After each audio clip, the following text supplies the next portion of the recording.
All right, so since we're talking about Ice Spice for just a little bit today, I have a question. How can I nig when I'm already girl? Like, these niggas, this pussy ain't talking about purr, my pussy is hot like it's wearing some fur, like damn. You could blow me, I ain't the only, you so lonely, insecure, they don't control me, I ain't the only, Y'all already know what I'm gonna say. Make sure you check my description box for my Patreon, which has my weekly podcast. The girls and I always have so much fun. And also you will wanna check out my other YouTube channel filled with all your nerd anime, Game of Thrones, House of the Dragon, Last of Us, Attack on Titan, whatever. Reviews, news, discussions, all that. Please check the link in my description. Yes, I have been keeping track of the Little Mermaid news because I am very interested in that soundtrack. Because I cannot wait to hear Ariel sing about how she's going to leave DDG down there with King Triton, down there with Sebastian and Flounder and shit. I cannot wait to hear Ariel sing about how she finna walk around with her white twink.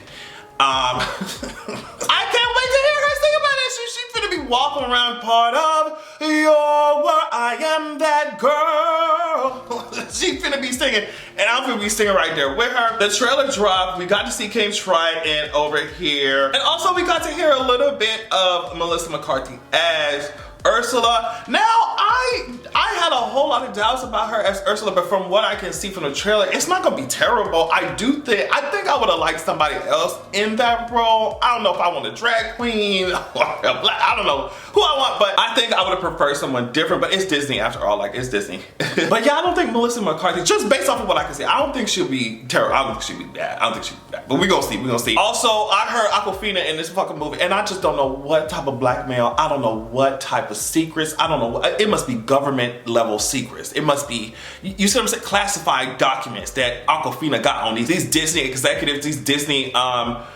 decision makers and shit.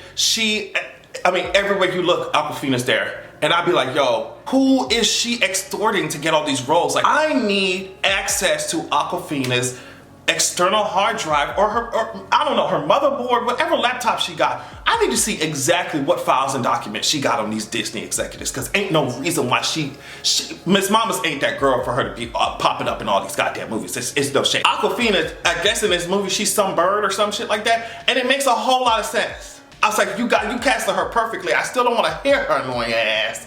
But you definitely casted her perfectly. She a bird talking to Ariel, bitch.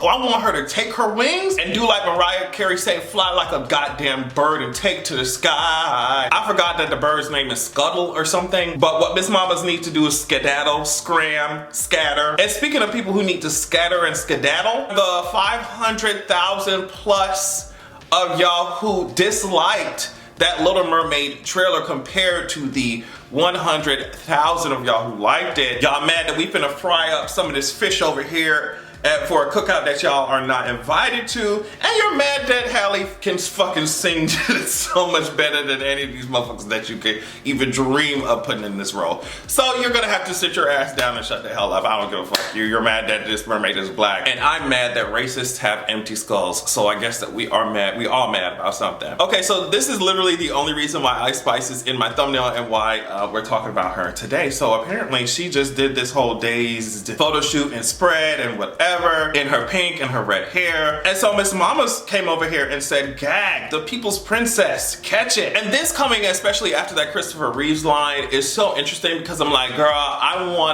we should start the countdown now. Do we give this because y'all already know how Miss Mamas is, right? Gotta kiss her ass, gotta kiss her ass. And the thing about narcissistic personalities like that, you can't kiss their ass enough, right? You just can't. And we already seen it happen with multiple female rappers in the game, right? So I just wanna put a timer on this shit. Do we give, what do y'all think?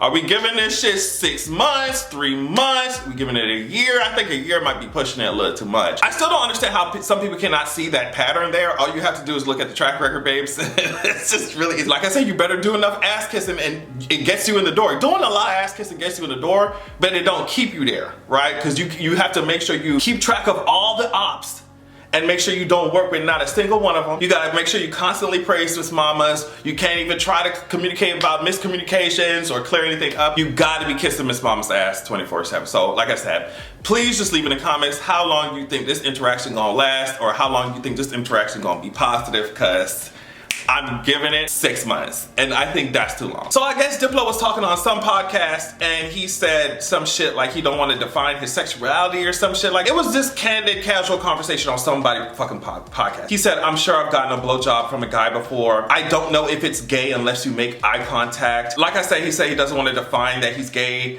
and said that I think the best answer I have is that I'm not gay. He said there are a couple of guys I could date life partner wise. And honestly, I hate when straight cis hetero straight men get on here talking like this. Oh, I don't know if it's gay unless you make eye contact. As they continue to speak about TikTok and Instagram, Diplo mentioned the sexy wood chopping men often featured on his feed.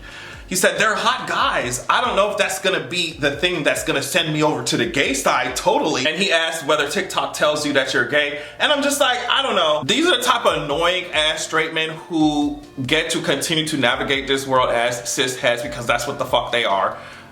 Who make these kinds of jokes. Oh, don't look at my eyes, it's gay. Oh yeah, I got a blowjob one time. Like, it kind of reminds me of the conversations that a lot of like lesbian people have and bisexual women have, where they talk about the fake lesbians and the fake bisexual girls, right? Who talk all this bullshit, who think it's, oh yes, yeah girl, I can date a girl, I can lick some pussy.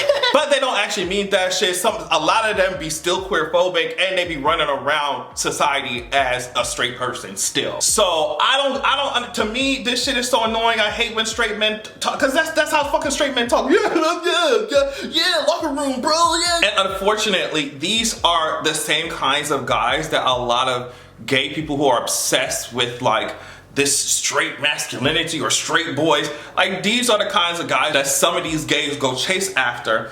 They chase after them. People who talk about their sexuality like Diplo, they'll play around with them because they like to be worshipped. It doesn't matter who's worshipped, who's doing the worshiping, play around with them, whatever, and then go back to the woman that they fucking and that they with. I just wish straight men would just shut the hell up about everything. Like, I just really wish that. I regret that I have to inform you of this very disappointing news. Mitch McConnell has apparently been released from the hospital and is now recovering.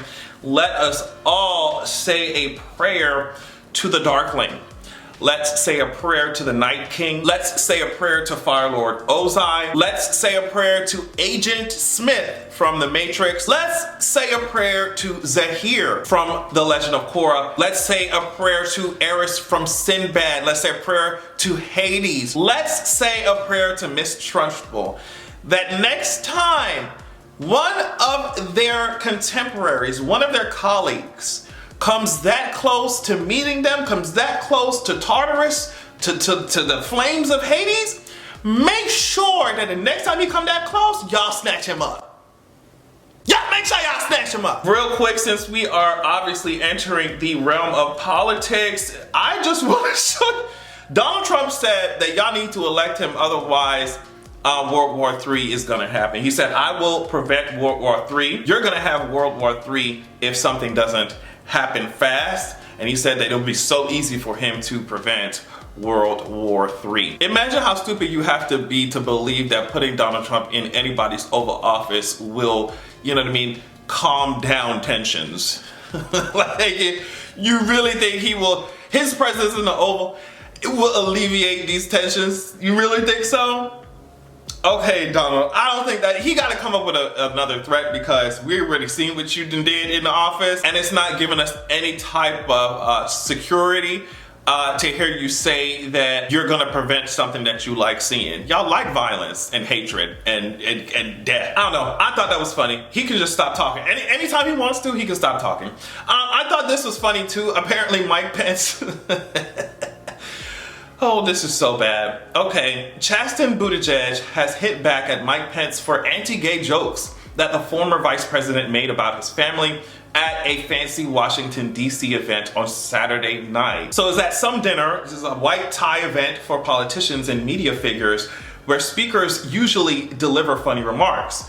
So at this event, Mike Pence mocked Pete Buttigieg for taking maternity leave after he and his husband adopted newborns in September of 2021. Mike Pence said this: Pete is the only person in human history to have a child and everyone else gets postpartum depression. Do you know how homophobic you have to be? Do you know how homophobic you have to be to get up there, even if the remarks were supposed to be funny and jokey, to get up there and say that Pete Buttigieg done left on maternity leave? Mike Pence might as well stood up there and called Pete Buttigieg the F word, girl. And I'm sure he'd do it as soon as he go backstage. But yeah, I mean, just homophobic as hell. And I don't know, like I said, I don't know how homophobic you have to be to get there and say that shit, but Mike Pence he's gonna do, when it comes to homophobia, okay? Mike Pence gonna deliver. And it's crazy because I don't care about none of their ass. I don't care about Mike Pence, I don't care about Pete Buttigieg's ass, I don't care about his ass. But I just thought that the constant bickering and the stupidity going on in politics is always so funny to watch. This man said maternity leave. And I would have been like, yes, bitch, because bitch, I'm a mother. Anyway, that's all I wanted to talk about. Thank y'all so much for watching, and make sure that you have a good goddamn evening.